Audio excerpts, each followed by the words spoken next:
Hello, this is the RPG Pundit, the final boss. Meatball is somewhere upstairs. I don't think she's coming down. It's quite hot here, and so she's been lazier than usual. And right now she's doing this thing where she hangs with her legs on either side of this railing of the balcony that I have, which is it's a metal railing, so it's kind of cool. And so that cools her down. Anyway, I don't think she's moving from there. I called to her, but I don't think she's coming. You might notice that I've got the exact same setup as my previous video. And yes, I am cheating. I'm doing two videos at once because actually I had two topics that I found very interesting. One was the one that I did in the previous video, which was about how Wizards has fired its useless Latin American crew. And then this one, which is probably going to be a shorter video because I'm actually talking about the mechanics of role playing. Incredible, not about some kind of scandal. I wanted to talk a little bit about the idea of, the eternal discussion between novel-style storytelling versus, not like storytelling. Well, yeah, not story gaming, storytelling technique versus the open sandbox technique debate, right? And this is inspired in part because, first of all, there was this video that was shared by the Basic Expert, hey Basic Expert, about from a channel called, I think, Ginny D. And apparently this girl, she is a girl, she's very young, clearly. She's been a gamer for 3 years now. So 3 years ago, she discovered D&D, and she's, she immediately started a channel about her expertise on D&D. Yeah, I don't know exactly how long it's been. I should have probably checked to see how long ago she actually started the channel. But let's say even if she started only 1 year ago, right? That means that that she had 2 whole years of experience in gaming before she started a channel talking about how to be a D&D gamer, right?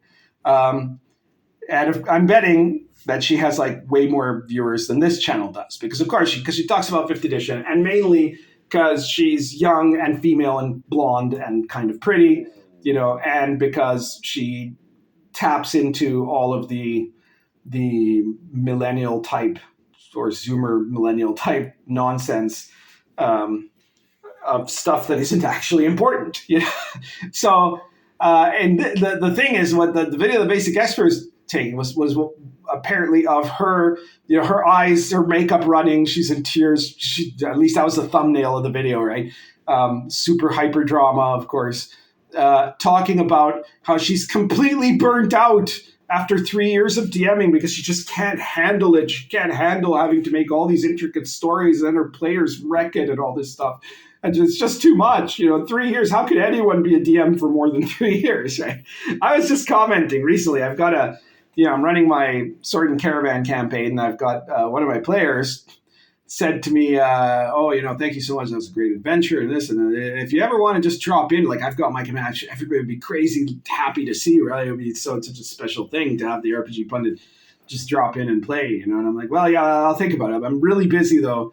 And, I don't really like being a player that much. I like being a DM. And then I kind of thought about it, and I had to tell him, look, I think in the last 20 years, I've played as an actual player and not a DM 3 times. I don't mean 3 campaigns. I mean 3 sessions.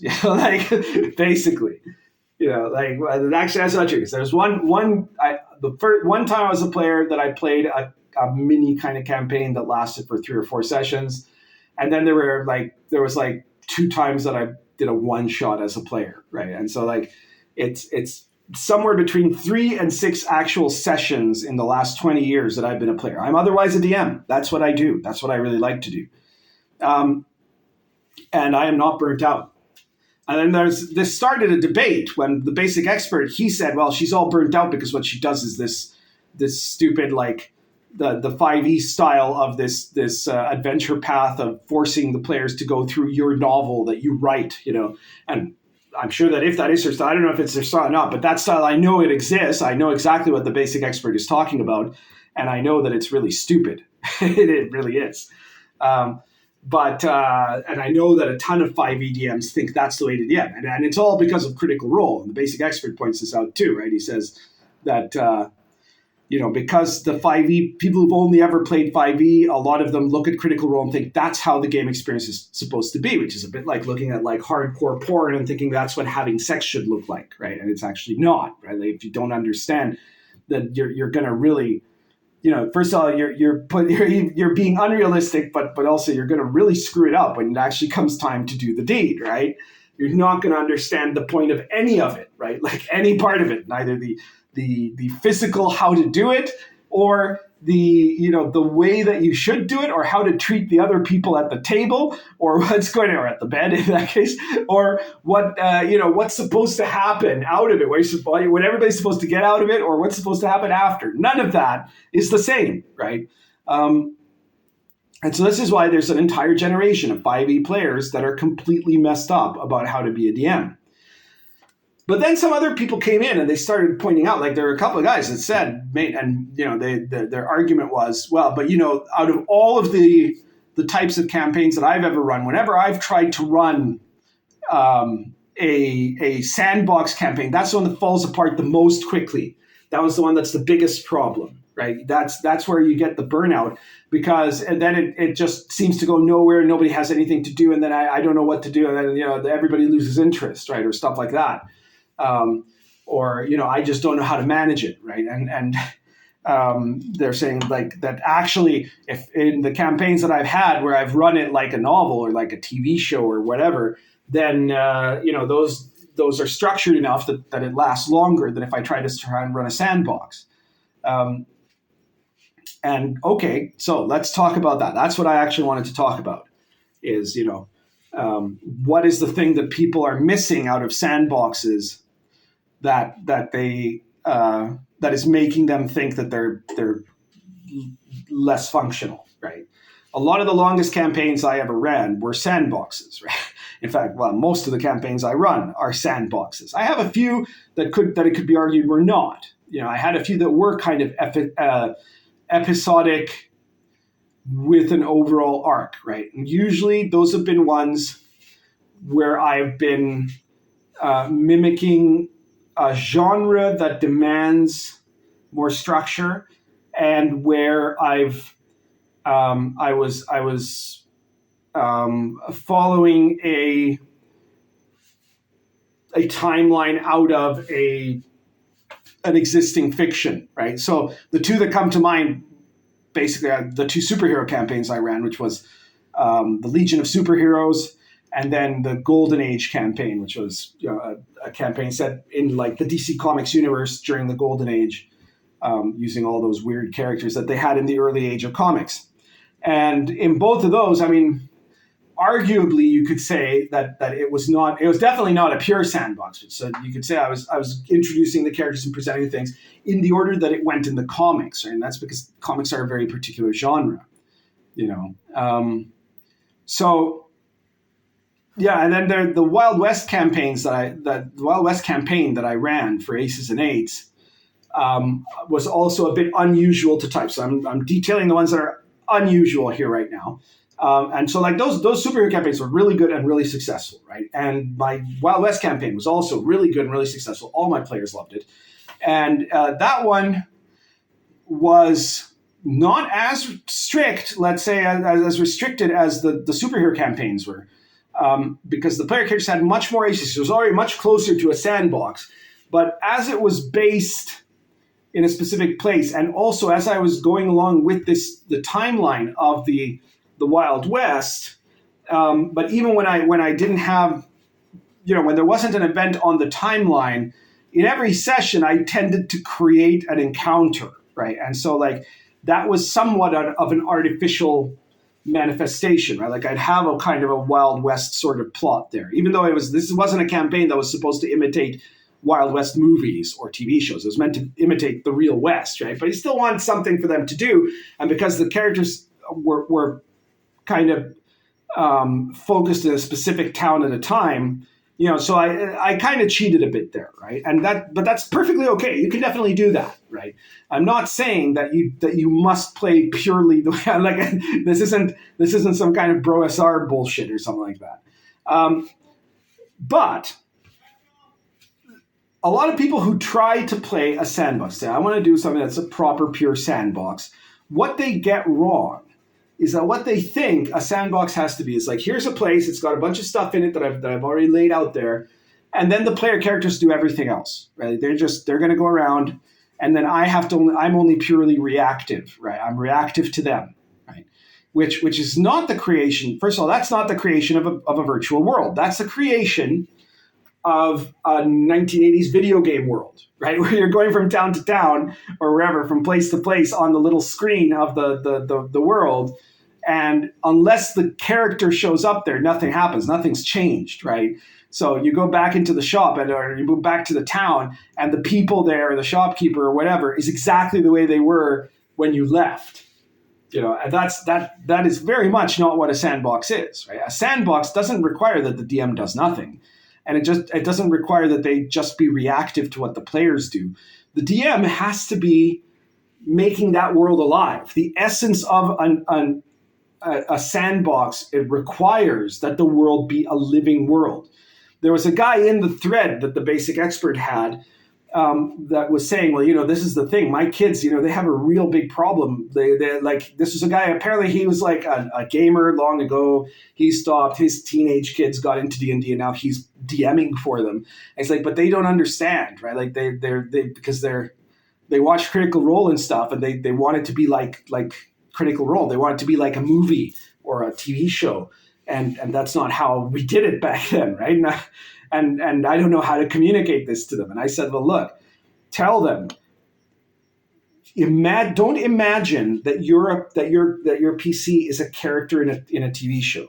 Imagine that your PC is a real person in a real world, in a living world, a world like the world you live in, but with different rules. And if you can understand that, then you can get into the model of the sandbox. But that means the DM also has to understand. That means that in the sandbox, the DM is God, right? And he has control of all the other characters and all the things in that universe. And those characters and those things have to be alive. So what that means is that you have to create not only, and this is the key part, the part that I think most people miss with sandboxes, is not just a sense of space, but a sense of time. And by time, I am not talking about, again, not talking about the nonsense of, you must keep one real time, or something like that, and like the Bro SR says. No, that's nothing to do with that. What I'm talking about is you have a spatial plane, which is to say you have the world, and the world has got all this stuff in it, and people in it, right? And you have to keep track of that. You have to keep track of what groups of things are there and people and what they are doing, right? And then the other factor is that this world exists in time. So there's stuff that happened in the past, and you have to layer that stuff that happened in the past in the world, sometimes in a literal sense, right? So like if you determine at the creation of the setting that there was a battle in some place, that in that place there might be the remnants of that battle, right? If somebody built something somewhere and then it got abandoned, there's a ruin there, right? And you have to understand what those things are. The world has to make sense. It has to have an internal consistency. All good settings make sense. The World of the Last Sun is an insane setting. It's crazy, but it's still a setting that makes sense. And that's the difference between good Gonzo and stupid Gonzo. It makes sense internally. Everything that happens in the World of the Last Sun happens for a reason. It's not just Cartoonville, right? Like it's not Bugs Bunny where things can happen for no reason, and then you have to have a sense of time of the future, right? Of where things are going. And one of the things that playing a sandbox campaign does that's different for the DM than playing a novel type campaign, a story campaign, is that a story campaign takes a lot less work at the beginning. But then it takes constant work after that. You have to write episode after episode, right? You have to go along doing the whole thing, right? And filling in all the details and all of that stuff. And unless you're an absolutely horrible DM, because there are worse and better ways. I think it's a bad way in general, but there are worse and better ways to do a story novel type campaign. There are some ways to do it that incorporate the player characters more or less, right? The worst is if, you've written out the whole story from time you wrote a novel from start to finish. The player characters don't even fit in that novel because they weren't even created at the time you wrote it, But now you're going to let them go in there. You're going to let them do absolutely insignificant things, completely minor things. They have no important protagonism. Their main purpose to exist is to see your cool story happening with your characters and your world, right? That's the worst possible one you can do. The best possible one you can do is a world where you weave your characters into the story, and part of the stories that their players created for them get weaved into it too, right? But then that requires an enormous amount of work. You have to go around writing that in and creating it, and you've got to pretty much go along doing it step by step as you go, right? For a sandbox DM, it requires an enormous amount of work before the game begins. You have to create the world. You have to establish what that world is. You have to establish the timeline of the past. You have to establish all the factions and the characters that are there and where they are. Right? You have to know this stuff in broad terms. Now, there's a lot of gaps you can leave in that you can fix later, but everything that you have there had better be something you can fix very quickly, sometimes on the fly, sometimes with a random roll. That's why random generators are so useful in OSR play. Right, which is why everyone should check out the Gonzo Fantasy Companion, which is now out. And it's got 232 pages of random generation and, not just random tables, random generators for things. You can create random races. You can create random robots. It's got magic items and creatures, mutants and psychic powers and all kinds of stuff. And even the kitchen sink. So be sure to check it out. It's on Drive-Thru. The link is in the description below. Check out my other products. I use tons of random tables in all of my products. Even in Lion and Dragon, you see it in Invisible College. You see it all over the place, and that's a very useful technique to have as an open sandbox DM. Right. So you make all of that. You can leave some gaps. You can fill in with random tables, but you have to have a lot of the work done before the game starts. And then when the game starts, though, it's a lot easier because for the most part, you don't have to make a plot. All you have to do after that is be the chronicler, not the plotter. Right. The plotter has to go and create and invent the plot as it goes along. The chronicler, what he has to do, and this is what you're doing, you're looking at time, right? The future of time, right? You have to see what the actions of the player characters does that would change the actions of other groups and factions around them, and therefore potentially changes the future timeline. And you have to then adjust the timeline to base on that, right? So if there's an army of orcs that's coming down the road, they plan to invade the Seven Shires, and your PCs, meanwhile, are kind of in the area and they've just killed a dragon, and they did that successfully. And they've come back, they're like partying in the Seven Shires. You've got to figure out then as the DM after the session's over, well, do the orcs know about this, right? Would they find out about this in due time, right? And if they did, what would they do? How would they deal with the PCs being there, right? On the other hand, if the PCs did F all about it, right? If they weren't there, if they hadn't killed the dragon, or let's say that they were, in Shiretown and I don't know, they set fire to the place and then ran off, like they're not that kind of hero. They're the other kind, they're the goofy heroes, the anti-heroes. Then that would probably make a big difference for the orcs. Right? They set fire to the city wall. Oh, the orcs can come in and plunder at will, So you have to calculate all of these things. You have to calculate how the people will interact with the characters. You have to mark the course and passage of time. And that is where a lot of people trying to do sandboxes really fail, is that they don't understand that just as you created a sandbox, you gave it a pass, because most people will do some of that to some degree and different degrees, right? But then you also have to give it a future. You have to think, what are all these groups and factions doing in the future, right? But the problem is you have to incorporate the PCs into that future. Now, depending on how important or powerful the PCs are, a lot of your future timeline, you might be able to write down and not necessarily change it, right? If you've determined that, at a certain point in time, because of a drought or something, the gnolls will come out of the desert and attack the city of Cityopolis, and then the PCs don't have anything to do with any of that, then that's going to happen, and that's fine, right? It's just an event that happens. This is one of the key parts of making a really exciting and verisimilitudinous setting, and so that's why I have a timeline of future event. I don't have, a lot of games have these long timelines in their setting area of like everything that happened, like sometimes 20,000 years into the past of this fantasy setting, but nothing about what's going to happen in the future,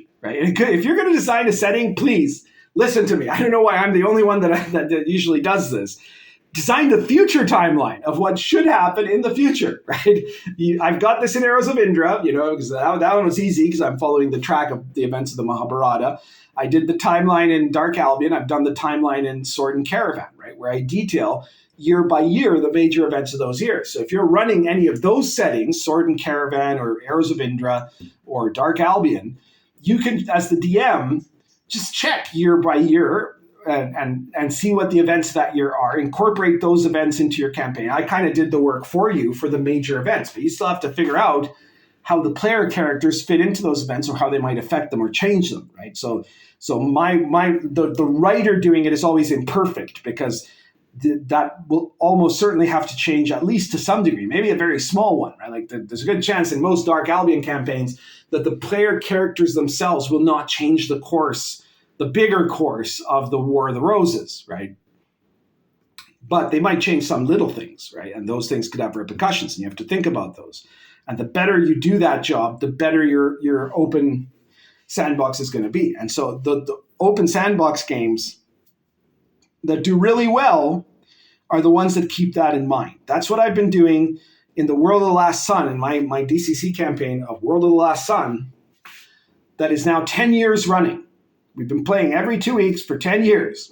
and it has no sign of stopping. And it is completely an open sandbox. Not just an open sandbox, it's an open sandbox that's enormous. And the player characters are high enough level now that they can pretty much go from anywhere at any session. And so I can be ready for them for anything that they're going to do because of that kind of preparation. And that's what you need. If you do that, you're going to see, because if you've got a sandbox that's like this flat, 80s video game sandbox that does no reaction to what the player characters do, yeah, I can see how people would quit. The players would quit on you, or you would quit on it, or you get bored of it or whatever very quickly. And everybody's done that sometimes where you've like kind of messed up the sandbox. That could happen. Sure, I will grant you. But if you do a sandbox the proper way, then you will end up having a better formula. And I mean, if you really want to, you can incorporate elements of, you can have more kind of concentrated plot line events or more open kind of large scale events that the player characters will then interact with, right? You can do a little bit more episodic in a sandbox, or a little less. The key has to be that the episodic stuff can't break the freedom of the player characters, right? So if your episode of what you were imagining was that you were going to have, orcs invade the city or something, if the player characters have no interest in defending the city from the orcs, you can't be like, no, you have to, right? Because this is the whole plot. But no, that's not how it works in a sandbox, right? Then what does work in a sandbox is, okay, then the orcs burn that city to the ground and they keep doing stuff, right? And then your player characters are going to have to live with the consequences of that. That's how it goes. And you continue from there. So, but whatever the case, if you run an open sandbox with a timeline, with a verisimilitudinous world, then you're going to find that those campaigns are the longest running ones of all, usually. That's everything for today. If you like this video, please share it anywhere you think people will be interested in it, or anywhere that you think that people will get pissed off by it. And if you can, check out all my products. Subscribe if you haven't subscribed. Check out all my games, Lion and Dragon, Invisible College, Dark Albion. I've got some excellent rules and some excellent settings. I've got the RPG Pundit Presents series. Brand new, I haven't got the book yet. I always get the book late because I'm not in North America. But the Gonzo Fantasy Companion, you really want to check it out. It's super cool. Everybody loves the cover. I'm glad they do. I didn't have anything to do with the cover, but they really love it. So yeah, check out all my products, Sword and Caravan and Social Encounters, Cults of Chaos, the Star Adventure. All of them are games that are made for gaming. They're made for OSR gaming. They've got tons of mechanics that you can use. They're compatible. And it's like you're supporting me and my work, but you are getting something of value in return, certainly of more value than what we see recently from Wizards of the Coast. I'm going to just jump out and assume that Kyle Brink has not been fired yet. I mean, I'm going to be posting this video probably several days after I've filmed it. But I'm just going to assume that he's not been fired yet, because he hasn't been fired yet now at the time of me recording the video. And Wizards doesn't seem to care very much that he said what he said about white people leaving the hobby, and they don't seem to care very much that they actually don't have a lot of people of color in their executive. They don't care about anything, it would seem. So they certainly don't seem to care about making money, and you shouldn't care about dropping them and taking up the OSR, whether it's my games or other OSR games, because that is going to vastly improve your life as a gamer. That's everything for today. Currently smoking Lorenzetti Poker plus our Argento Natural.